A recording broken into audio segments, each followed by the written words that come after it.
Can I call upon now Dr. Naishithya Anand, who will be presenting on to study the outcome of cataract surgery in patients with coexisting typical iris coloboma.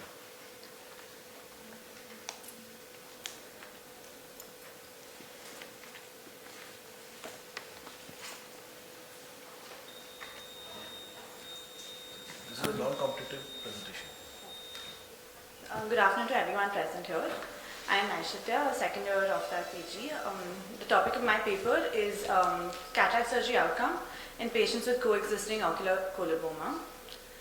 So coloboma of the iris, choroid and retina is a rare congenital anomaly which results from failure of closure of the embryonic fissure. So patients with coloboma develop cataract at a much earlier age as compared to a normal population. Ocular coloboma due to failed closure of the embryonic fissure occurs in 0.5 to 2.2 cases per around 10,000 live births. Retinal detachment and cataract are the most common complications associated with retinochoroidal coloboma. So cataracts of multiple varieties are associated with coloboma, including pigment deposits, subcapsular, cortical, anterior and posterior polar, and total opacification. So lens subluxation has also been reported in cases involving the zonules or ciliary body. So it's also consideration for a patient undergoing cataract surgery.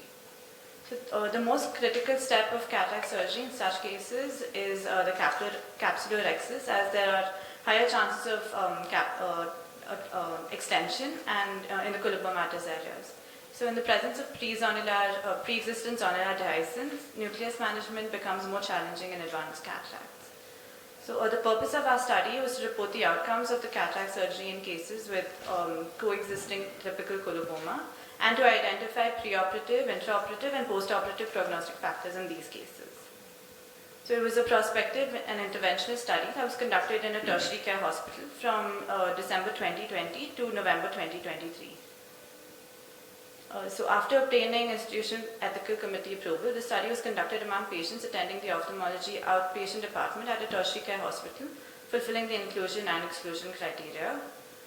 So inclusion criteria included patients with cataract and coexisting typical iris coloboma, and exclusion criteria were pre-existing ocular illnesses not related to coloboma, such as macular degeneration, diabetic retinopathy, and other previous intraocular surgeries. So the pre- and post-operative vision assessment was done using the Snellen's chart. A slit lamp examination was done to grade the cataract and to note microcornea and zonular loss or phacodonosis. Fundus examination was done with 78D or 90D lens or indirect ophthalmoscope. A scan, B scan, keratometry, non-contact tonometry was done, along with Goldman's applanation tonometer, and calipers was used for measuring the corneal diameter. So cataract was graded based on the lens opacification classification system 3. Biometry, tonometry and lacrimal syringing was done preoperatively along with serology and other blood investigations. So the maximum horizontal corneal diameter was measured intraoperatively using a caliper. So based on this, they were further graded into severe, where measured less than 8 mm, and grade 2 was mild to moderate, measuring 8 to 10 millimeters, and grade 3 was found to be normal, which was greater than 10 millimeters. The choice of surgical procedure is based on the surgeon's recommendation, which was based on the severity of the cornea, the hardness of the cataract, and zonular instability. So intraoperative events such as complications, modifications in the surgical steps were noted in each case. Post-operative evaluation of visual acuity, anterior and posterior segment examination, intraocular pressure was done on post-operative day 1, 7 and 6 weeks. Coming to the results, 7 patients with a male to female ratio of 5:2, aged between 25 to 71 years with a mean age of 57.14 years, with typical iris coloboma were evaluated for cataract. Of the 7 patients, iris coloboma was present bilaterally in 3 and unilaterally in 4 patients.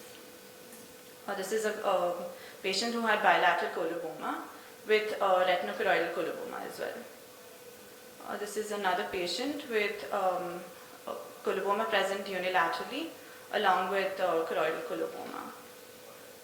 So visual acuity ranged from 6/18 in 4 patients and counting fingers at 1 meter to hand movements in 3 patients. So cataract was present in 7 patients, out of which 4 had nucleus grade 2, nucleus sclerosis grade 2, and 3 patients had nucleus sclerosis grade 4, which were then operated. Microphthalmos and microcornea were present in 3 patients. These were the preoperative findings, where microcornea and microphthalmos present in 3 patients. Nystagmus was present in 1 out of the 7 patients. The soft cataract was present in 4, hard cataract in 3. Coloboma of mixed type was present in 6 out of the 7 patients, and iris coloboma was present in 1. A small incision cataract was done in 3 patients with intraocular lens implantation under guarded visual prognosis, where it ranged between 7 to 10 diopters in 2, and 1 patient required 30 diopters. So these were the post-operative findings, where all the 3 patients had a visual acuity of 6 by 60 or lesser than 6 by 60, and 1 had a raised intraocular pressure, and all the 3 had corneal edema with striate keratopathy. So coming to the discussion, Kohli G and others highlighted the safety and efficacy of manual SICS in patients with harder cataract and phacoemulsifications in eyes with softer cataract. Shaker M and others concluded that manual incision cataract surgery is manual small incision cataract surgery is a better approach. So in our study as well, due to the presence of advanced cataract, the procedure done was MSICS, and IOL implantation in microphthalmos was challenging, and 1 patient resulted in high intraocular pressure on account of crowding of the anterior chamber. Kohli and others concluded that microcornea and macula involving chorioretinal coloboma and intraoperative complications were important factors that were leading to poor functional outcomes. So outcome of 2 of our patients was not favorable due to choroidal colobomas, which were detected post-operatively. So coming to the conclusion, cataract surgery in patients with typical iris coloboma is challenging due to the presence of microcornea, microphthalmos, difficulties in calculation of IOL power, and surgical complications. So guarded visual prognosis for the patient for the vision has to be explained prior to cataract surgery. These are the references. Thank you.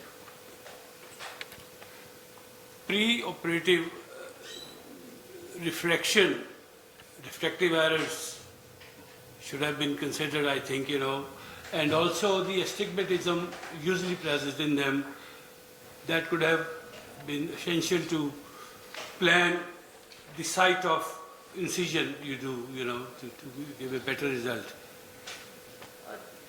Very good presentation, but should have been included, I think. You should have included all these things in your presentation, and secondly, the grading of coloboma. That has to be included in that, because your visual outcome depends on grading of coloboma also. Even the post-operative visual results should be correlated with their best visual acuity ever recorded in the past. So 1 patient had around 6 by 60, and 2 others, they improved only to counting fingers at 1 meter and counting fingers to... So this is immediate pre-operative visual acuity you are talking about. Post-op, yes. I am talking about the best corrected visual acuity ever in their past history. That should be considered to compare the results of your... That wasn't... Thank you very much. Thank you. But you should stick to time. Although it was not competitive, but still, if you are going to present in a competition, then you have to stick to time.